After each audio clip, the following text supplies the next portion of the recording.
안녕하세요. 오늘은 여러분께서 보내주신 설교 한 편을 가지고 스가랴서 4장의 세계로 한번 들어가 보려고 합니다. 순금 등잔 때와 두 감람나무 환상에 대한 설교인데요.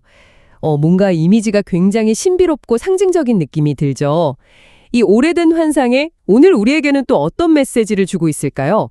하나님께서 어떻게 일하시는지, 또 그게 우리 삶과는 어떻게 연결되는지 이 설교 분석을 통해서 함께 그 의미를 좀 깊이 파헤쳐 보겠습니다. 네, 준비되셨다면 바로 시작해 보시죠. 네, 이 설교는 스가랴 선지자가 본 환상, 여러 개 중에 이제 5번째 환상을 다루고 있습니다. 천사가 이렇게 잠든 스가랴를 깨워서 보여준 장면인데요.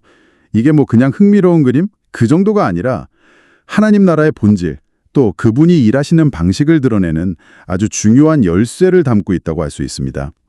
특히 그 유명한 구절 있죠? 힘으로도 능력으로도 아닌 오직 나의 영으로. 이 구절이 이 전체 그림을 어떻게 풀어내는지 거기에 좀 집중해서 보시면 더 흥미로울 것 같습니다. 네, 설교 내용을 쭉 따라가 보니까요. 먼저 스가랴가 본 환상이 아주 구체적으로 묘사가 되더라고요. 전체가 다 순금으로 된 등잔대가 있고 그 위에는 기름 그릇, 그리고 7개의 등잔이 놓여 있죠. 근데 이제 더 흥미로운 건 등잔대 양 옆에 서 있는 두 감람나무예요. 이 나무들에서 나온 관을 통해서 기름이 그 기름 그릇으로 끊임없이 흘러 들어가고 또 그게 다시 7등잔으로 공급되는 뭐 그런 구조더라고요. 약간 무슨 자동 조명 시스템 같은 느낌? 그렇죠. 네, 맞습니다. 이 환상은 그냥 눈에 보이는 이미지 그 이상으로 아주 깊은 상징들로 가득 차 있습니다. 설교에서도 잘 풀이해 주셨지만 순금 등잔대 자체 그리고 그 끊임없이 공급되는 기름은 영원하고 아주 풍성한 하나님 나라, 궁극적으로는 메시아를 통해서 완성될 그 나라를 상징한다고 볼 수 있습니다. 마치 창조 때의 완전함이라든지 에덴 동산의 그 풍요로움 같은 걸 좀 떠올리게 하죠. 아, 그리고 그 7등잔이 온 세상을 두루 다니는 여호와의 눈이라는 해석. 그것도 굉장히 인상 깊었어요. 온 세상을 다 살피시는 하나님의 전지하심, 또 돌보심을 의미한다고요. 네, 맞습니다. 거기서 이제 설교는 한 걸음 더 나아가서요. 히브리어로 눈하고 샘의 발음이 아인으로 같다는 점. 이걸 통해서 이 살피시는 눈이 마치 생명을 주는 샘과도 같다는 의미로까지 확장해서 설명합니다. 단순히 그냥 지켜보시는 걸 넘어서 생명의 근원이 되시고 또 필요를 채우시는 하나님의 성품, 이걸 보여주는 아주 흥미로운 연결이죠. 뭐 7이라는 숫자도 성경에서는 완전함을 상징하니까요. 결국 이 좀 복잡해 보이는 환상이 우리한테 주는 핵심 통찰 중 하나는 하나님의 나라는 어떤 외적인 화려함이나 뭐 일시적인 노력 이런 걸로 유지되는 게 아니라 보이지 않는 하나님의 지속적인 임재와 돌보심, 바로 그 눈이죠. 그리고 그분이 공급하시는 생명력, 즉 샘 또는 기름으로 유지되고 빛을 발한다. 뭐 이런 의미로 볼 수 있겠습니다. 그렇군요. 하나님의 그 완전한 돌보심 그리고 공급하심, 이게 이 환상의 핵심 기반이다, 이런 말씀이시네요. 그럼 그 양옆에 서 있던 두 감람나무는 구체적으로 누구를 가리키는 걸까요? 설교에서는 당시 성전 재건을 이끌던 지도자들, 그러니까 대제사장 여호수아하고 총독 스룹바벨을 1차적으로 생각해 볼 수 있다고 하더라고요. 실제로 그 스룹바벨의 이름이 바로 뒤에 나오기도 하고요. 네, 그렇죠. 그들이 당시에 이제 기름 부음 받은 자들로서 역할을 감당하고 있었으니까요. 자연스러운 연결이라고 봅니다. 왕과 제사장으로서 하나님의 일을 위임받은 자들이었죠. 하지만 이 환상의 진짜 초점은 어떤 특정 인물 자체에 있다기보다는 그들을 통해서, 그리고 그들이 처한 그 상황을 통해서 전달되는 더 큰 원리, 거기에 있다고 봐야 합니다. 이 환상의 의미를 여는 결정적인 열쇠, 설교자께서 스가랴 전체 환상의 중심 메시지라고 강조하신 구절이 바로 4장 6절입니다. 아, 이는 힘으로 되지 아니하며 능력으로 되지 아니하고 오직 나의 영으로 되느니라. 하나님께서 스룹바벨에게 직접 하신 말씀이라고 설교에서는 분명히 짚어주더라고요. 이게 환상의 핵심 메시지군요. 바로 그겁니다. 네. 당시 유다 공동체는 바벨론 포로 생활에서 막 돌아와서 무너진 성전을 다시 세우려고 하던 참이었죠. 근데 그 과정이 뭐 순탄하지만은 않았습니다. 외부의 방해도 있었고 내부 갈등도 있었고 자원도 부족했고 여러 현실적인 어려움들이 많았거든요. 설교에서도 지적했듯이 스룹바벨과 여호수아는 이런 상황 속에서 어쩌면 좀 인간적인 방식, 그러니까 어떤 조직력이라든지 심지어는 방어적인 어떤 무력 같은 것에 의존하려는 유혹을 받았을 수도 있습니다. 뭐 느헤미야 시대처럼 한 손에는 연장 들고 다른 한 손에는 무기 들고 그런 방식 말이죠. 아, 그런데 바로 그 성전 건축의 책임자에게 하나님께서는 너의 힘이나 능력이 아니라 오직 나의 영으로 된다고 딱 말씀하신 거네요. 마치 그들이 생각하던 방식에 딱 제동을 거시는 것 같기도 하고 아니면 더 근본적인 동력원을 가리키시는 것 같기도 하고요. 정확한 표현이십니다. 하나님의 일, 특히 그분의 나라를 세우는 일은 인간적인 힘, 군사력이나 조직력, 재력 같은 것만으로는 결코 완성될 수 없다는 걸 분명히 하시는 거죠. 설교자는 이걸 스룹바벨과 느헤미야를 향한 어떤 경고이면서 동시에 격려로 해석합니다. 인간적인 노력이 전혀 필요 없다는 뜻이라기보다는 그것이 궁극적인 성공의 열쇠는 아니라는 점을 깨우치시는 거라고 볼 수 있겠죠. 설교에서 아브라함 예를 들도 참 흥미로웠어요. 롯을 구하려고 318명 군사를 이끌고 가서 이겼지만 그 승리 후에 하나님께서는 나는 너의 방패고 상급이다 이렇게 말씀하시면서 진짜 보호자가 누군지 다시 한번 상기시켜 주셨잖아요. 그런데 아브라함이 그 이후에 상속자 문제로 고민할 때 하나님의 약속보다는 종 엘리에셀을 대안으로 생각했다는 점, 그걸 딱 짚어주시더라고요. 네, 바로 그 부분이 핵심입니다. 엘리에셀이라는 이름의 뜻이 하나님은 나의 도움이시다인데 정작 아브라함은 그 이름의 실체이신 하나님보다는 그 이름의 사람을 의지하려고 했던 그런 아이러니가 있는 거죠. 설교는 스룹바벨과 여호수아 역시 비슷한 갈림길에 서 있었을 수 있다고 봅니다. 눈에 보이는 힘, 조직 이런 걸 의지할 거냐 아니면 보이진 않지만 역사하시는 하나님의 영, 그분의 도우심을 신뢰할 거냐 이 환상은 결국 후자를 선택하라는 강력한 권고인 셈이죠. 인간적인 힘이 아니라 하나님의 영이라는 메시지가 스룹바벨에게 주어졌다면 그렇다면 이 환상이 가리키는 더 궁극적인 성취는 어디에 있을까요? 설교는 예수님에게서 그 답을 찾는 것 같더라고요. 네, 이 설교의 아주 중요한 통찰 중 하나인데요.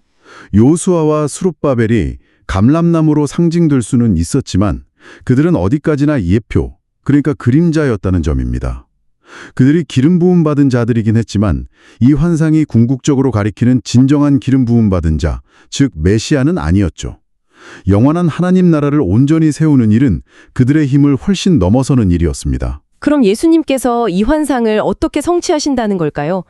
등잔대, 감람나무, 그리고 힘이 아닌 영으로라는 이 메시지가 예수님하고는 어떻게 연결이 되는 거죠? 설교에 따르면요, 예수님 안에서 이 두 감람나무가 상징하는 왕과 제사장의 역할이 하나로 통합됩니다.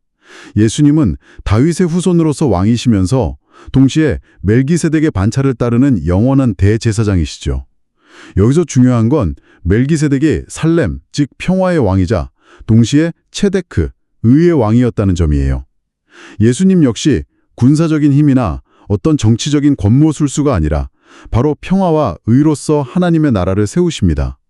설교자가 강조하듯이 예수님이 세우시는 나라는 로마 제국처럼 칼과 힘으로 정복하는 그런 나라가 아니었다는 거죠. 아, 그래서 힘으로도 능력으로도 아닌 오직 나의 영으로. 이 말씀이 예수님의 사역 방식하고 바로 연결되는 거군요. 군대를 동원해서 싸우는 방식이 아니라 십자가에서의 죽음과 부활, 그리고 성령을 통해서 구원을 이루시는 방식, 바로 그게 핵심이네요. 바로 그 지점입니다. 예수님은 십자가에서 우리의 죄를 대신 다 짊어지심으로써 하나님의 의를 우리에게 값없이 주셨습니다. 이걸 신학적으로는 전가라고 부르죠. 그리고 부활하심으로써 우리에게 영원한 생명과 하나님과의 평화를 가져다 주셨고요. 이것이 바로 힘이나 능력이 아닌 하나님의 방식으로 의와 평화의 나라를 세우시는 방법입니다. 설교는 또 니고데모와의 대화, 요한복음 3장이죠. 이걸 예로 들면서 이 하나님 나라에는 인간의 노력이나 어떤 자격, 유대인이라는 혈통이라든지 높은 지위 같은 걸로는 들어갈 수 없고 오직 성령으로 거듭남을 통해서만 들어갈 수 있다는 걸 강조합니다. 아, 앞에서 잠깐 언급됐던 스가랴 3장의 환상. 그러니까 대제사장 여호수아의 그 더러운 옷을 벗기고 깨끗한 새 옷, 거룩한 관을 씌워주시는 그 장면하고도 이게 자연스럽게 연결되는 것 같아요. 성령으로 말미암아 우리의 옛 죄의 옷을 벗고 예수 그리스도라는 새 옷을 입는 것. 이게 바로 거듭남이라고 설교에서 설명하더라고요. 네, 아주 정확한 연결입니다. 예수님께서 십자가에서 죽으시고 부활하신 후에 약속대로 보내주신 그 성령님을 통해서 이 모든 일이 가능해진 거죠. 성령께서 우리 안에 오셔서 우리 마음을 새롭게 하시고 우리를 그리스도와 연합시켜서 그분의 의의를 덧입게 하시는 것. 이것이 바로 십자가 은혜의 핵심이라고 설교는 말합니다. 결국 스룹바벨과 여호수아는 예표였고 진정한 왕이자 대제사장이신 예수 그리스도께서 이 모든 것을 힘이나 능력이 아닌 오직 하나님의 영으로 성취하신다. 이것이 이 환상의 궁극적인 메시지라고 할 수 있습니다. 그렇다면 이 환상의 여러 상징들, 순금 등잔대라든지 감람나무, 일곱 눈, 샘, 이 풍성한 이미지들이 오늘을 살아가는 우리하고는 구체적으로 어떻게 연결될 수 있을까요? 이게 지금 여기서 우리에게 어떤 의미가 있는지 그게 좀 궁금합니다. 네, 설교의 결론은 바로 그 지점으로 향하는데요. 스가랴 시대에 하나님께서 스룹바벨과 함께 하셨던 것처럼 오늘날 부활하신 예수 그리스도께서는 약속하신 성령을 통해서 우리와 함께 하신다는 겁니다. 성령님께서 바로 우리 안에 거하시는 하나님의 임재 그 자체라는 것이죠. 스가랴의 일곱 눈처럼 성령께서는 우리의 모든 것을 세밀하게 살피시고 아시고요. 또 끊임없이 기름을 공급하는 그 감람나무처럼 우리에게 필요한 은혜와 능력, 지혜와 위로를 계속해서 공급해 주신다는 의미입니다. 와, 그렇다면 우리가 바로 그 성령님을 모신 하나님의 성잔이라는 말씀이군요. 마치 살아있는 등잔대처럼 성령의 기름 부으심으로 빛을 내는 그런 존재들이라는 의미로 들리네요. 네, 핵심을 정확히 짚으셨습니다. 그렇기 때문에 스룹바벨에게 주어졌던 힘으로도 능력으로도 아닌 오직 나의 영으로, 이 메시지는 오늘 우리에게도 똑같이 적용되는 진리인 거죠. 우리의 진짜 힘의 근원은 세상적인 어떤 성공이나 능력, 소유 이런 게 아니라 바로 우리 안에 내주하시는 성령님께 있다는 겁니다. 이건 정말 큰 위로와 힘이 되는 동시에 어떻게 보면 좀 경각심을 주는 말씀 같기도 해요. 우리 안에 계신 성령께서 모든 걸 다 보고 아신다고 하면 말이죠. 네, 설교자도 바로 그 점을 강조합니다. 성령님은 우리의 겉모습뿐만 아니라 속마음까지 다 아시기 때문에 우리가 그분 앞에서 좀 정직하고 거룩하게 살아가야 하는 어떤 도전이기도 하죠. 성령을 모신 자답게 내 힘이나 내 계획을 의지하기보다는 성령님의 인도하심과 도우심을 구하면서 살아가야 한다는 권면입니다.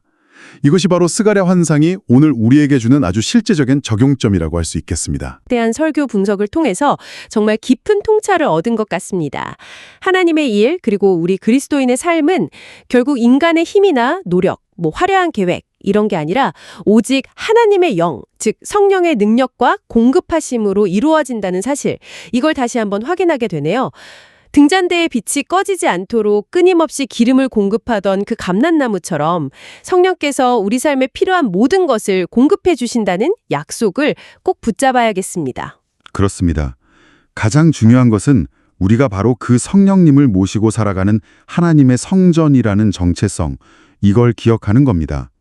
주님께서 성령을 통해 우리의 모든 형편과 필요를 다 살피시고 마치 일곱 눈처럼요. 그리고 도우신다는 그 약속을 굳게 믿고 의지하는 것. 그것이 바로 힘이 아닌 영으로 살아가는 삶의 시작이라고 할 수 있겠죠. 여러분, 여러분의 삶에서 어려운 문제나 혹은 커다란 도전에 딱 직면했을 때 여러분은 혹시 무의식적으로 여러분 자신의 경영이나 능력 혹은 주변의 도움, 인간적인 엘리에셀이죠. 그런 것에 먼저 의지하고 있지는 않으신가요? 아니면 눈에는 보이지 않지만 가장 강력한 도움, 바로 우리 안에 거하시는 성령님을 먼저 찾고 의지하고 계신가요? 오늘 이 질문을 스스로에게 한번 던져보시는 건 어떨까 싶습니다. 여러분 안에서 삼일하게 말씀하시고 또 인도하시는 성령의 음성에 더 귀 기울이시면서 그분의 능력으로 살아가는 하루가 되시기를 바랍니다.